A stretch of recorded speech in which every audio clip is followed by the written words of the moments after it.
Ada beberapa hal sih yang beliau sampaikan. Beliau ingin lebih dekat lagi sama agama. Udah hidup kali ini nggak mau main-main lah, mau serius untuk mencari nafkah yang halal buat anaknya Azam, itu yang disampaikan ke saya. Ya, saya berpikir ya Bismillah, siapapun yang punya azam ya, keinginan kuat dan mencari rezeki halal pasti dikasih jalan, 1000 jalan Allah bukakan.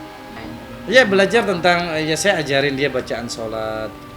Dia baru hafal Al-Fatihah sama Al-Ikhlas. Waduh, bayangin baru udah 2 tahun masuk Islam baru hafal Al-Fatihah dan Al-Ikhlas. Menurut saya harus ditambah lagi hafalannya nih.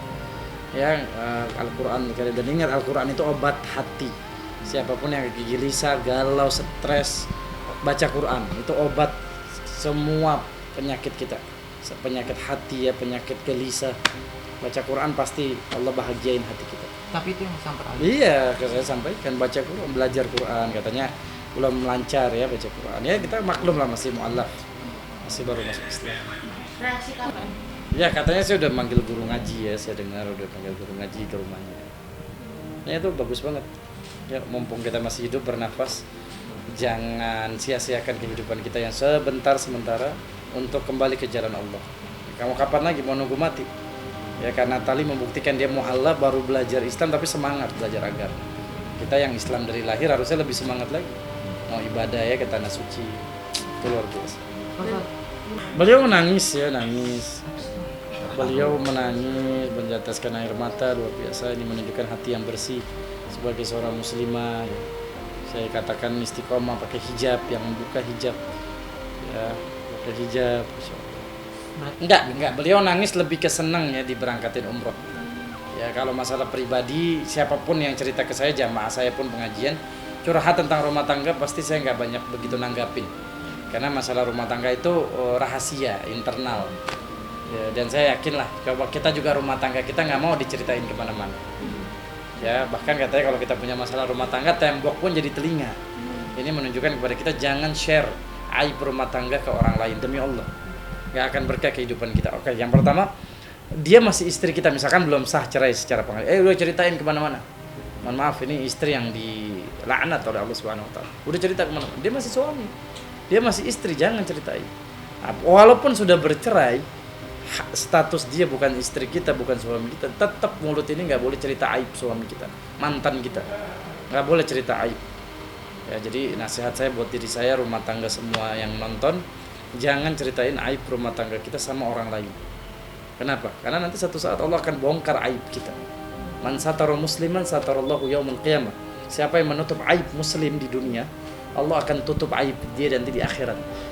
Bayangin, manusia pertama sampai manusia terakhir kumpul tuh di padang mahsyar. Kita nggak mau aib kita dibongkar sama Allah. Nah, kalau nggak mau aib kita dibongkar, jangan bongkar aib siapapun. Walaupun itu mantan suami, pasti melalui istri saya yang muhrim, wanita sama wanita. Saya nggak ada hubungan apa-apa ya, sebagai guru dan murid. Nah, insya Allah kita akan ada kajian-kajian nanti bareng Kanatali, kita akan kajian-kajian bareng. Beliau juga tertarik sambil belajar, sambil juga ya mungkin ngajak yang lain untuk hijrah bareng beliau. Itu luar biasa. Beliau sempat curhat tentang kehidupan DJ-nya yang begitu gelap. Ketika masuk Islam tuh Allah kasih hati yang adem, hati yang tenang, Masya Allah. Ya ini membuktikan sama kita, kebahagiaan hanya didapat bagi kita yang taat sama Allah. Kalau kita tunduk sama aturan Allah, kita bahagia. Tapi kalau kita nabrak larangan Allah, hati kita pasti gelisah, nggak bakal bahagia. Saya sih cuma satu, saya nasihatin buat semua mu'alaf, jangan tinggalkan sholat. Karena sholat itu perkara yang paling pertama ditanya Allah nanti hari kiamat. Ya jangan pernah tinggalkan sholat. Jadi kalau Anda mengaku diri seorang muslim, ketika azan berkumandang ambil wudhu, segera laksanakan perintah Allah Subhanahu Wa Taala. Karena demi Allah, itulah amal yang paling dicintai Allah. Ahabbul a'mal ilallah as-salatu ala waqtiha. Amalan yang paling dicintai Allah adalah sholat tepat pada waktu. Ya insyaallah kami kemarin dapat info bulan Oktober insyaallah akan berangkat bersama kami. Insyaallah ya izin Allah, kalau nggak ada halangan ya bisa jadi pakai travel kami atau travel yang lainnya. Tapi beliau sih udah datang ke sini, berarti ada itikat mau berangkat bersama kami insyaallah. Kalau di travel kami Safaroh Travel, kami ada keberangkatan di tanggal 21 Oktober. Tanggal 21 Oktober. Oktober ya? Iya, kalau jadwal dari travel itu. Nah, karena tadi Beberapa hari lalu datang. dalam rangka Dalam rangka tanya jawab agama ya, bisa dilihat di YouTube-nya ya. Dia nanya tentang apa itu Islam, kenapa, apa yang penting, paling penting dalam Islam apa. Ya saya sampaikan yang paling penting ya sholat. Kalau sholat kita benar, amalan kita yang lain benar. Kalau sholat kita rusak, bolong-bolong ya, jangan berharap amal yang lain akan dinilai bagus oleh Allah Subhanahu Wa Taala. Jadi Islam itu simple. Inna dina yusrun, kata Rasulullah SAW. Agama Islam itu mudah. Bayangin sholat cuma 5 menit. Itu yang saya sampaikan ke dia. Jadi kalau ada orang yang ninggalin sholat, berarti dia ninggalin Allah. Kalau dia udah kehilangan Allah, pasti dia kehilangan segala-galanya. Tapi kalau Allah ada di hatinya dia pasti memiliki segala-galanya. ya, berarti dia dari Persiapan buat umroh. Nanti kan akan ada manasik, ya mudah-mudahan kita bisa undang nih teman-teman untuk meliput manasiknya Mbak Natali di sini.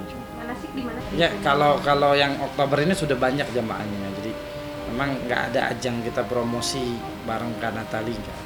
Awalnya minta September, cuma kami full. Seat kami udah penuh, jadi kami alihkan di Oktober. Umroh kami 9 dan 12 hari. Tinggal nanti Mbak Natali milih mau yang 9 atau yang 12 hari. Tapi belum ditentukan. Belum, mungkin kan karena Azam masih kecil, pilihannya pasti yang tercepat. Satu, Azam masih kecil, kedua jadwalnya banyak. Ya, kita di bawah insya Oh, di bawah juga. Allah. Di bawah, insya Allah di bawah. Natali Ya mau karena bawah. usia 7 bulan ya masih butuh bimbingan ibunya ya. Wah saya luar biasa ya, saya selalu dikabarin tiap hari syuting katanya ya, setiap hari syuting luar biasa. Allah bukakan pintu rezeki, saya doakan insya Allah makin lebar lagi pintu rezekinya insya Allah. Sibuk, udah sibuk. Beliau Dan mau masih ketemu mau juga menemui susah kali. Azam gitu. Mau ketemu juga udah susah sekarang. Hah? Dan melakukannya Iya, Mbak Natali kan tulang punggung ya. Saya yakin nggak hanya buat Azam aja ya, keluarganya juga pasti disupport insya Allah. Ya. Sosok yang ya saya banyak belajar juga. Bukan hanya beliau belajar ke saya juga belajar sama dia tentang keteguhan hati, keyakinan, tanggung jawab, sayang sama keluarga, ya cinta sama keluarga itu saya banyak belajar. tiap hari Akan menghapuskan dosa di antara kedua umroh ini. Jadi luar biasa, jangan sia-siain kesempatan kita bisa ke tanah suci. Ya dengan apapun, ada yang bayar ya, Allah ganti uangnya nanti, ada yang digratisin.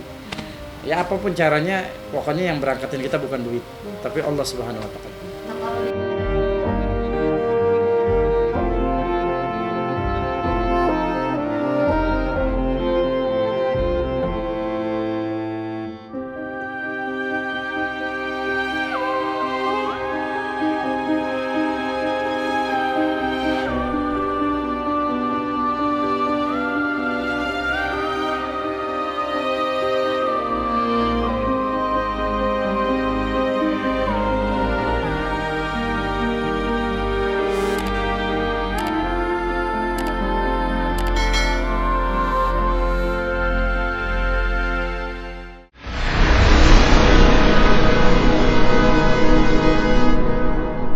Jadi jangan lupa untuk subscribe Cumi Cumi. Ditekan ya tombol lonceng merahnya.